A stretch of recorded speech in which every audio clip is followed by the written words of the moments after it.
Hi friends, இன்னைக்கு டிஃப்ரெண்ட்டாக ஒரு தக்காளி சட்னி எப்படி டேஸ்டியாக செய்யலான்னு பார்க்கலாமா?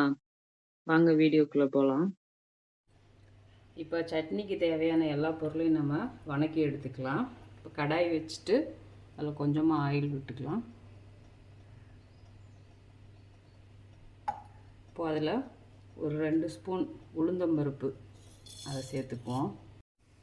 இப்போ பாருங்கள், உளுந்து நல்லா செவந்து வந்துருச்சு. இப்போது 3 வரமிளகாய் சேர்த்துக்கிறேன். இது கொஞ்சம் காரமாக இருக்கும். நீங்கள் உங்கள் காரத்துக்கு ஏற்றாப்புல வரமிளகாய் ஆட் பண்ணிக்கோங்க. லைட்டாக வதக்கி விட்டுட்டு இப்போது 2 பெரிய சைஸ் வெங்காயம், பெரிய வெங்காயம் தான் எடுத்திருக்கேன். அதை இதில் சேர்த்துக்கலாம் கட் பண்ணி.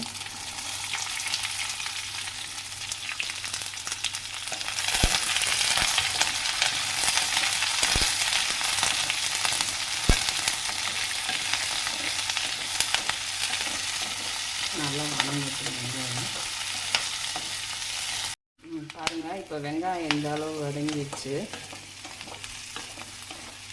இந்த சட்னிக்கு இந்த உளுந்தம்பருப்பு போட்டு நம்ம சேர்த்து வறுத்து அரைக்கிறப்போ இன்னும் டேஸ்ட் நல்லா இருக்கும்.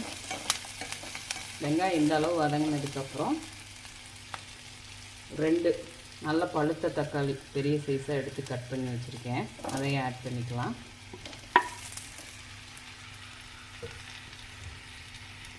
இதையும் நல்லா இந்த வெங்காயத்துக்கு கூடவே சேர்த்து நல்லா வதக்கிக்கலாம். தக்காளி வெங்காயம் நல்லா வதக்கணும். அப்போ தான் நல்லா சட்னியோட டேஸ்ட் நல்லா இருக்கும். இப்போ பாருங்கள், தக்காளி நல்லா குலைவ வதங்கிடுச்சு. இப்போ இந்த ஸ்டேஜில் நம்ம வந்துட்டு சட்னிக்கு தேவையான உப்பு சேர்த்திக்கலாம். அதே ஒரு கிளறிட்டு இப்போ தேங்காய் போட்டுக்கலாம். கொஞ்சமாக சேர்த்துக்கிட்டாலே போதும் தேங்காய்.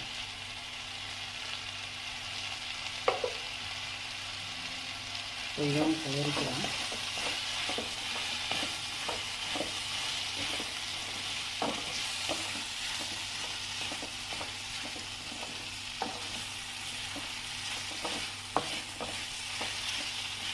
இதில் நான் கொஞ்சம் டேஸ்ட் அதிகமாக்குறதுக்கு கொஞ்சம் கொத்தமல்லி, கொஞ்சம் புதினா இதை ஆட் பண்ணிவிட்டு ஸ்டவ் ஆஃப் பண்ணிடலாம். அதில் அந்த வெங்காய தக்காளியில் இருக்க சூட்லேயே இந்த கொத்தமல்லி புதினாவும் வதங்கினா போதும்.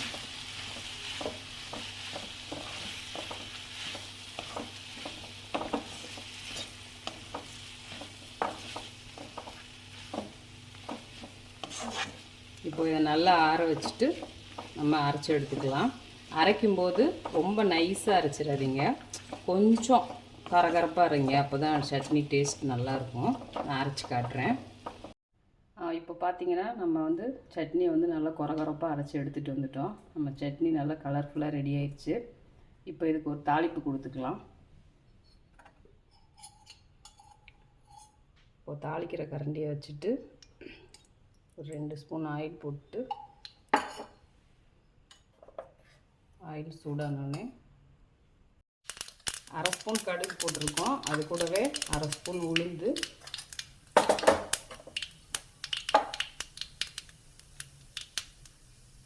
கொஞ்சமாக கருவேப்பிலை. இப்போ நம்ம சட்னி ரெடி ஆயிடுச்சு. இந்த சட்னி பார்த்திங்கன்னா இட்லி, தோசை எல்லாத்துக்குமே ரொம்ப சூப்பராக இருக்கும். ஆப்பத்துக்கும் நல்லாயிருக்கும். இன்றைக்கி நாங்கள் ஆப்பத்து கூட தான் வச்சு சாப்பிட போகிறோம். நீங்கள் இதே மாதிரியே செஞ்சு பாருங்கள். டேஸ்ட் எப்படி இருக்குன்னு சொல்லுங்கள். வீடியோ பிடிச்சிருந்தா லைக் பண்ணுங்கள், ஷேர் பண்ணுங்கள். ஓகே ஃப்ரெண்ட்ஸ், நெக்ஸ்ட் வீடியோவில் பார்க்கலாம். பாய்.